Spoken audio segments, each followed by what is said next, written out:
इयत्ता 6वी सामान्य विज्ञान पाठ पहिला नैसर्गिक संसाधने हवा पाणी आणि जमीन भाग 1. तर आज आपण विज्ञानचा पहिला धडा बघूया. धड्याचं नाव काय आहे? नैसर्गिक संसाधने हवा पाणी आणि जमीन. आता या ठिकाणी बघा, तुमच्या पुस्तकामध्ये आकृती 1.1 दाखवलेली आहे. पृथ्वीची आवरणे दाखवली आहे याच्यामध्ये. बघा या ठिकाणी बघा, आकृती 1.1 मध्ये पृथ्वीची आवरणे दिसते. ही आकृती या ठिकाणी, ही आकृती नीट पहा, याचं निरीक्षण करा आणि या ठिकाणी प्रश्न दिलेले आहे. त्या प्रश्नांची आपल्याला उत्तरं तुम्हाला द्यायची आहे. पहिला प्रश्न आहे, पक्षी कोठे आहेत? आकृतीमध्ये पक्षी कोठे आहेत बघा बरं या आकृतीमध्ये. हवेमध्ये. Very good. दुसरा प्रश्न आहे, गायी कोठे चरत आहेत? कोठे चरत आहेत गायी? जमिनीवर. तिसरा प्रश्न, रस्ता झाडे कोठे आहेत? रस्ता आणि झाडे कोठे आहेत? जमिनीवर. प्रश्न चौथा, नदी कोठून कोठे वाहत आहे? कोठून वाहत आहे? डोंगर उतारावरून खाली. नदी उताराच्या दिशेने वाहत असते ना, डोंगरवरून म्हणजे डोंगरावरून अशी उताराच्या दिशेने खाली वाहत आहे.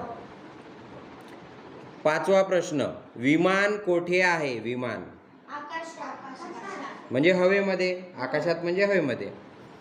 प्रश्न सहावा, मासे कुठे दिसत आहेत? नदीमध्ये काय असते? पाणी. पाण्यामध्ये मासे म्हणजे पाण्यामध्ये आहे मासे, नदीमध्ये म्हणजे. प्रश्न सातवा, होडी कशावर तरंगत आहे? बरोबर. आता बघा, यावरून आपल्याला लक्षात येईल की आकृतीमधील काही घटक हे आकाशामध्ये आहेत. आकाश म्हणजे काय? हवा. म्हणजे पक्षी असेल, विमान असेल, हे आकाशामध्ये म्हणजे हवेमध्ये आहे. काही घटक पाण्यामध्ये आहे, जसं होडी पाण्यावर तरंगत आहे, मासे पाण्यात पोहत आहे. म्हणजे काही घटक हवेमध्ये आहे, काही घटक पाण्यामध्ये आहे आणि काही घटक जमिनीवर आहे.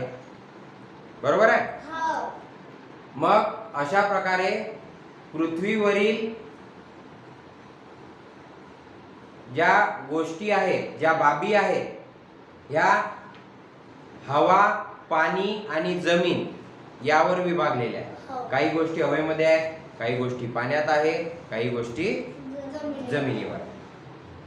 मग पाणी व जमीन, जमीन, पाणी आणि हवा, जमीन, पाणी आणि हवा, नंतर जमीन आणि पाणी. हवा, जमीन आणि पाणी या हे पृथ्वीवरील ही आवरणे आहेत. त्यांना आपण अनुक्रमे, जमिनीला आपण शिलावरण म्हणतो. जमिनीला काय म्हणतो? शिलावरण. पृथ्वीवरील हे एक आवरण आहे.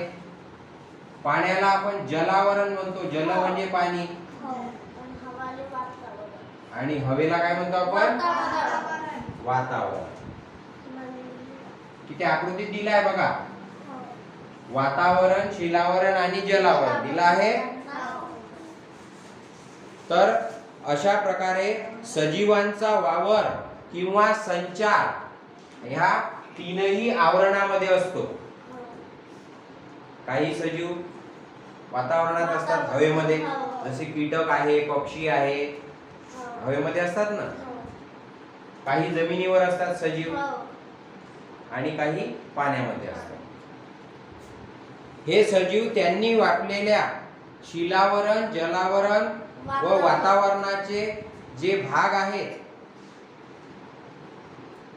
त्या भागात राहतात. या तिघांचे मिळून जीवावरण तयार होते. काय तयार होते? जीवावरण.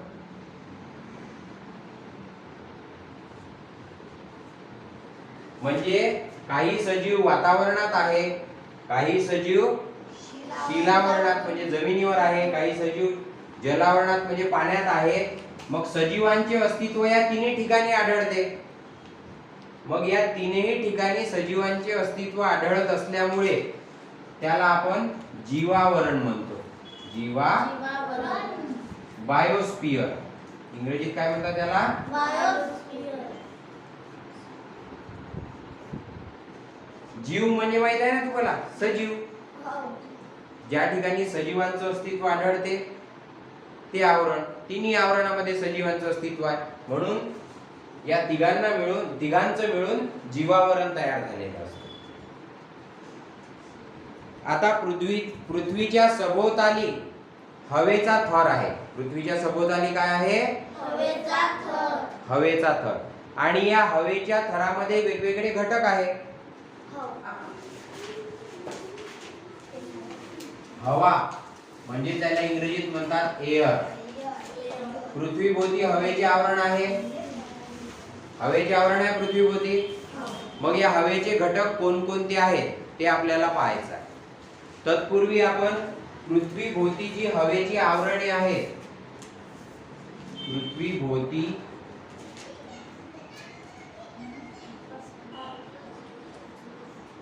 असणारे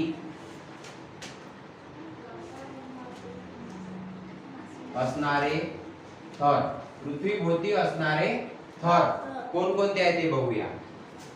समजा ही आपली पृथ्वी आहे. ही आपली पृथ्वी आहे. पृथ्वीला इंग्रजीत काय म्हणतो आपण? आताच बघितलं होतं. काय म्हणतो? EARTH, अर्थ. काय म्हणतो? अर्थ. तर पृथ्वीभोवती वातावरणाचे काही थर आहेत. पृथ्वीभोवती असणारे वातावरणाचे थर. पृथ्वीभोवती असणारे वातावरणाचे थर कोणकोणते थर आहे पृथ्वीभोवती वातावरणाचे ते आपण बघूया. पृथ्वीपासून जो पहिला थर असतो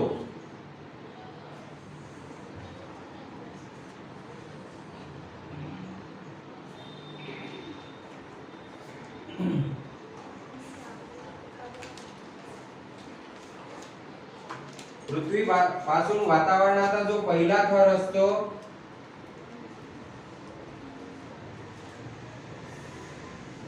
हा थर आहे हवेचाच थर आहे बरं. वातावरणाचा थर याला म्हणतात तपांबर. काय म्हणतात? तपांबर.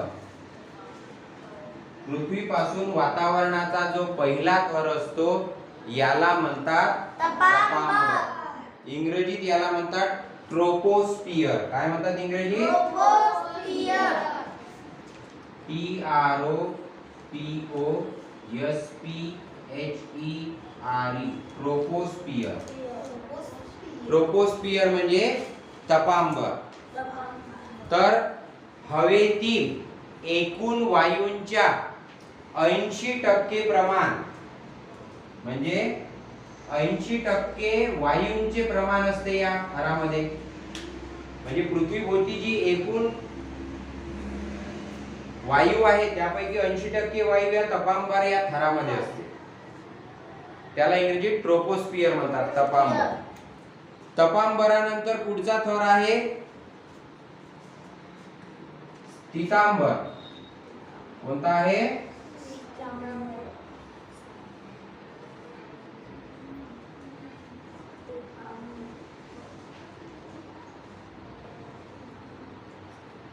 या थराला म्हणतात स्थितांबर. काय म्हणतात? स्थितांबर. इंग्रजीत याला म्हणतात स्ट्रॅटोस्फियर. STRATOSPHERE.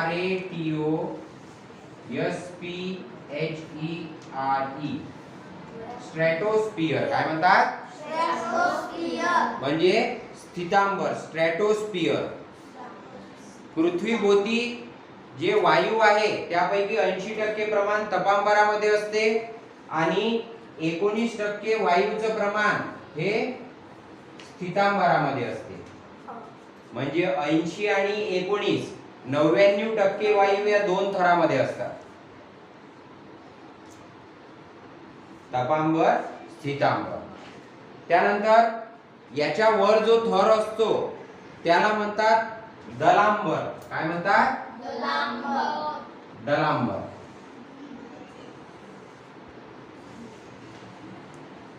याला म्हणतात दलांबर. हे नाव लक्षात ठेवा.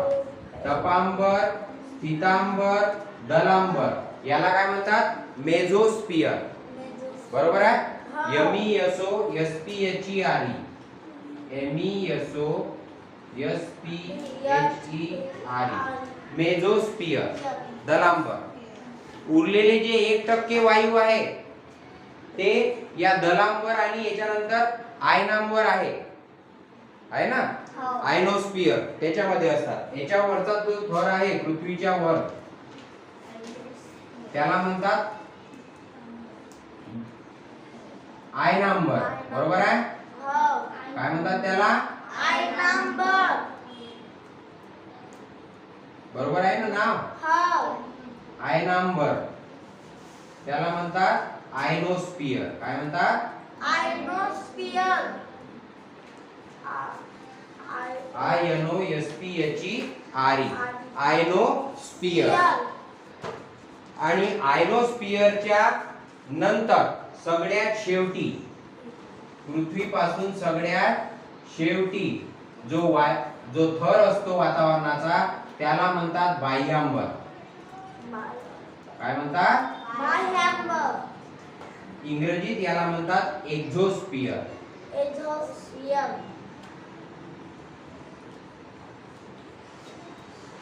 एक्झोस्फियर.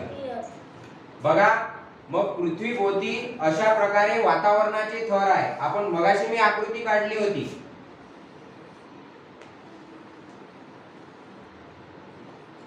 इंग्रजीत पृथ्वीला काय म्हणतो आपण? अर्थ. EARTH. आता या पृथ्वीभोवती वातावरणाचे वेगवेगळे थर आहे. पहिले आहे तपांबराचा स्तर. पहिले कशाचा स्तर आहे? तपांबराचा थर आहे. याच्यामध्ये 80% वायू आहे. तपांबरानंतर काय आहे? स्थितांबराचा वातावरणाचा थर आहे. असे पट्टे आहे हवेचे. स्थितांबरानंतर कोणता आहे? दलांबराचा थर आहे पृथ्वीभोवती वातावरणाच्या. तिसरा पट्टा. हे सगळे वातावरणाचे थर आहेत. दलांबरानंतर काय आहे? आयनांबर. असा प्रकारे वातावरणाचा थर आहे आयनांबर. समजून राहिलं ना तुम्हाला? आणि आयनांबरानंतर बाह्यांबर हा शेवटचा थर आहे. लक्ष दे बेटा. बाह्यांबर हा शेवटचा थर आहे. अशा प्रकारे पृथ्वीच्या भोवती, बघा आता ही आकृती काढली तुमच्या लक्षात येईल की पृथ्वीच्या भोवती वातावरणाचे हे 5 थर, तपांबर, स्थितांबर, दलांबर, आयनांबर, बाह्यांबर, हे 5 थर याप्रमाणे असतात. आपण पृथ्वीपासून जसजसं वर जातो तसतसं वायूचं प्रमाण कमी कमी होत जातं. पृथ्वीपासून तपांबरामध्ये 80% वायू आहे. मग तपांबर सोडून जेव्हा आपण दलांबरामध्ये जातो तिथे 19%च वायू आहे. आणि उरलेला 1% म्हणजे जसजसं वर जाऊ तसतसं हवेचं प्रमाण कमी होत जाते. आणि म्हणून जे अंतराळवीर असतात, बरोबर आहे, आकाशामध्ये जे जातात ना चंद्रावर, दुसऱ्या ग्रहावर, ते आपला ऑक्सिजन सिलेंडर आणि मास्क आणि हेल्मेट सारखं ते पूर्ण त्याचा सूट असते. तो ॲस्ट्रोनॉट्स म्हणतात त्याला. ते सूट घालूनच जातात ते. आणि वर ऑक्सिजनची गरज असते. कारण वर जसजसं वर जाऊ तसतसं वायूचं प्रमाण कसं होते? कमी. पृथ्वीपासून जसे जसे आपण वर जातो तसतसे वायूचे प्रमाण कमी होते. लक्षात?